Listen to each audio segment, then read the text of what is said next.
안녕하세요. 저는 올해 40대 초반이 된 한 남자의 아내입니다. 제 입으로 이런 말을 하기는 좀 낯뜨거운 말일 수도 있지만 솔직히 제가 봐도 저는 타고난 좋은 몸매와 호감형 얼굴을 가지고 있습니다. 결혼 전에 저를 따라다니는 남자가 정말 많았고 저와 교제하기를 원하는 남자들의 대시를 많이 받았지만 번번이 거절해야만 했던 이유가 있었는데 바로 엄한 집안 분위기 때문이었습니다. 항상 집에 일찍 들어가야만 했기 때문에 남자와 교제할 만한 시간이 별로 없었고 그러다가 제가 21살이 되면서 지금의 남편을 만나게 됐습니다. 처음에 이 남자를 만났을 때는 제가 연애를 하고 있다는 사실을 집안에 비밀로 했고 어느 순간 결혼할 때가 되어서는 집안의 엄청난 반대에도 불구하고 제가 너무나도 사랑하는 사람이기에 결혼을 하게 되었습니다. 남편은 저보다 7살이 많았고 저의 첫 남자이며 부부 생활에도 아무런 문제가 없어요. 그러나 문제는 결혼을 너무 일찍 했기 때문에 저는 아직 어리고 하고 싶은 것도 많고 욕구도 많았습니다. 특히나 밖에 나가서 친구들과 만나다 보면 제가 결혼했다는 걸 상상도 하지 못하고 저에게 다가오는 남자들이 정말 많았습니다.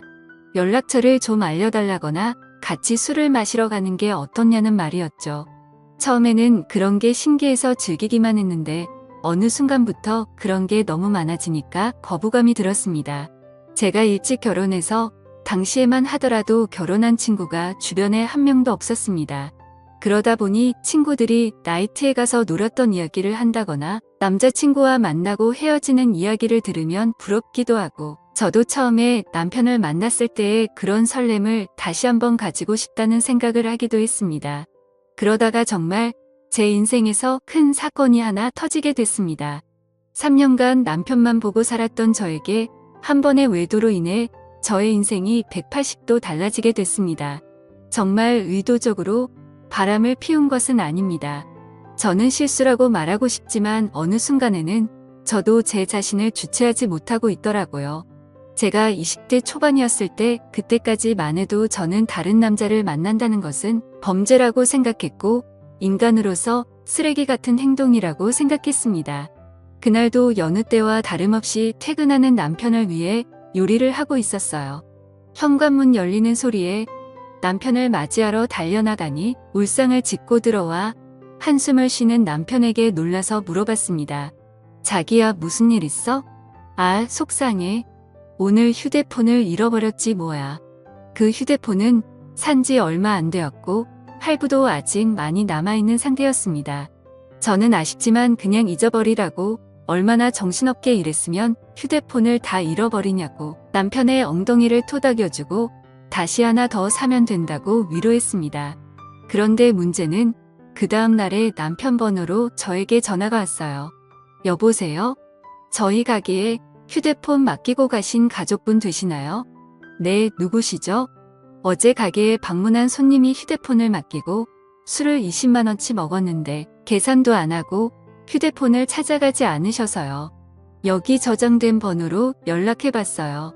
저는 처음에 그 말을 듣고 남편을 의심했지만 그럴 리가 없다고 생각했기 때문에 알아보니까 누군가 휴대폰을 주워서 가게에 맡기고 외상으로 술을 먹은 것이었습니다.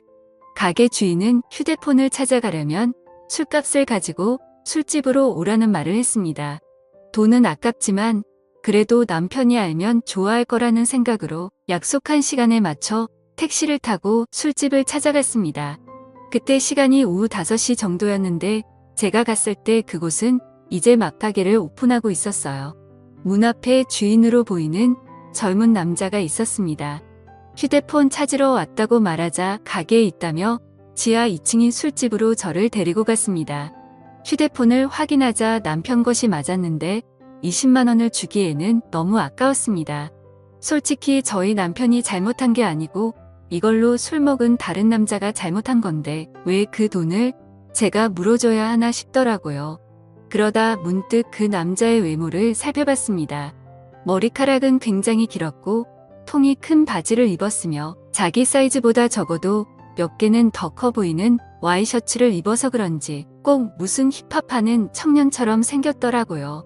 걷는 걸음걸이도 껄렁껄렁하고 팔에는 문신이 보였는데 깔끔한 정장만 입는 제 남편과는 정반대의 자유로운 느낌이 많이 풍기는 사람이었습니다. 생긴 것만 보면 제가 좋아하는 얼굴상으로 제법 잘생겼지만 옷 입는 게 영 마음에 들지 않았습니다. 저도 제가 왜 그랬는지 모르지만 갑자기 그 남자에게 한 가지 제안을 하게 되었습니다.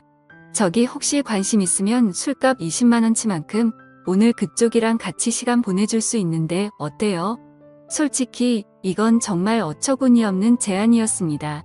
말하는 동시에 저는 얼굴이 빨갛게 달아올랐거든요. 그 남자는 놀라는 듯 하다가 갑자기 술집 문을 걸어 잠그면서 저에게 다가왔습니다. 그 남자는 저에게 묻더군요. 그 말 진심이에요? 정말 하고 싶어요? 저는 20만 원이라는 금액이 아까운 것도 아까운 것이지만 그 남자에 대한 호기심이 더 컸던 것 같습니다. 그래서 그냥 한 번쯤 시간을 보내는 건 어떨까 하는 생각이 들었던 것이죠. 저는 다시 한번 말했습니다. 진심이죠. 대신에 오늘 일은 확실하게 비밀로 해줘야 해요. 그리고 오늘 딱 한 번만이에요.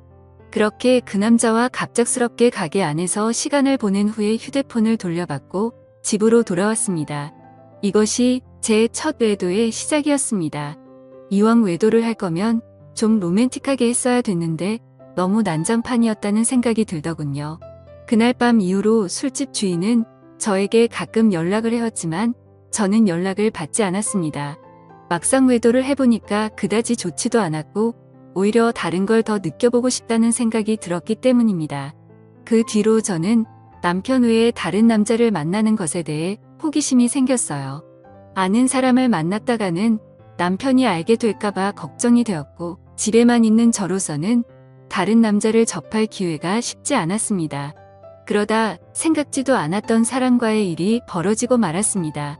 여름방학이라고 대학생이었던 남편의 동생이 서울 구경을 하고 싶다며 저희 집에 놀러 오게 된 적이 있는데 워낙에 나이 차이도 얼마 안 나고 저도 대입시험을 본 지가 엊그제 같아서 이런저런 얘기하면서 친해졌습니다.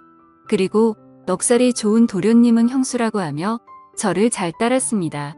도련님 입장에서는 나이 차이가 얼마 안 나니까 제가 불편할 수도 있었는데 별로 개의치 않고 행동하는 걸 보고 좋다고 생각했습니다.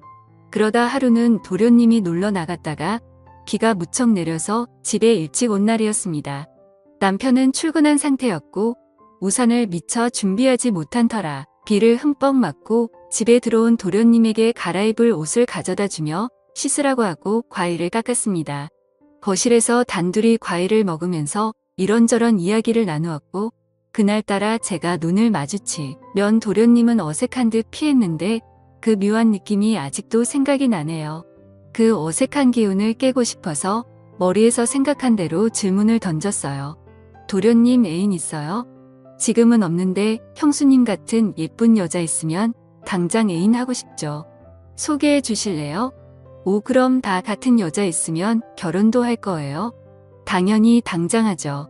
한치의 고민도 없이 당연하다고 말하는 도련님을 보며 이상한 충동이 일어났습니다. 저는 그런 도련님의 손을 덥석 잡아버렸고 눈을 쳐다보며 물었습니다. 이렇게 하니까 설레기도 해요. 한참 정적이 흐르고 얼어있던 도련님은 마주 잡은 손에 슬쩍 깍지를 끼더라고요. 그렇게 저와 도련님 사이에 묘한 감정이 흐르기 시작했습니다. 그 일이 있고 나서 남편에게는 도련님 서울 구경시켜준다고 말하고 일주일 동안 대놓고 데이트를 했습니다. 그 나이 또래들처럼 설레는 연애를 다시 하는 것 같아서 며칠 동안은 정말 두근거리고 신났었습니다. 하지만 그것도 역시나 오래가지는 못하더라고요. 일주일 후에 터미널에서 도련님을 보내고 나니 그 뜨거웠던 마음이 순식간에 식어버렸습니다. 몸이 멀어지니까 자연스럽게 마음도 멀어지게 된 것이고 계속해서 저를 달래주지 않으니 저도 흥미를 잃게 됐습니다. 그렇게 여름이 지나고 날씨는 조금씩 선선해지기 시작했습니다. 심심한 마음에 남편 몰래 휴대폰 어플로 채팅이라는 것도 해봤지만 이렇다 할 만남을 가지지는 못했습니다. 제 주변 또래 친구들은 채팅하는 어플로 친구도 많이 사귀고 연애까지 하는 애가 있던데 이상하게 저는 별 볼일 없는 남자들만 꼬이는 것 같았습니다. 그렇게 애매하게 시간을 보내다 보니 명절이 다가왔는데요. 저희 시댁은 춘천 쪽에 있었는데 연휴 전날부터 가서 신나게 명절 음식하고 설거지하고 집안에 하나밖에 없는 며느리라 몸이 부서지도록 일을 했어요. 언제까지 며느리가 이렇게 일해야 되는 거냐고 투덜거리기는 했지만 워낙에 나이 차이가 많이 나니까 대들지도 못하겠더라고요. 명절 다음 날 아침에 친정집에 가려고 준비를 하는데 시어머님이 점심을 먹고 가라고 하셨습니다. 또 내가 밥을 차려야 하나 싶어서 순간 짜증이 확 났지만 얼굴에 최대한 티를 안 내고 있었는데 남편이 너무 미적미적대는 거예요. 빨리 준비하고 출발해야 하는데 준비를 하는 둥 마는 둥 조금만 더 누워있다가 가면 안 되냐고 TV나 보고 앉아있고 정말 답답해 미치겠더라고요. 그래서 남편을 방으로 데리고 와서 밖에 들리지 않게 작은 소리로 말다툼을 했습니다.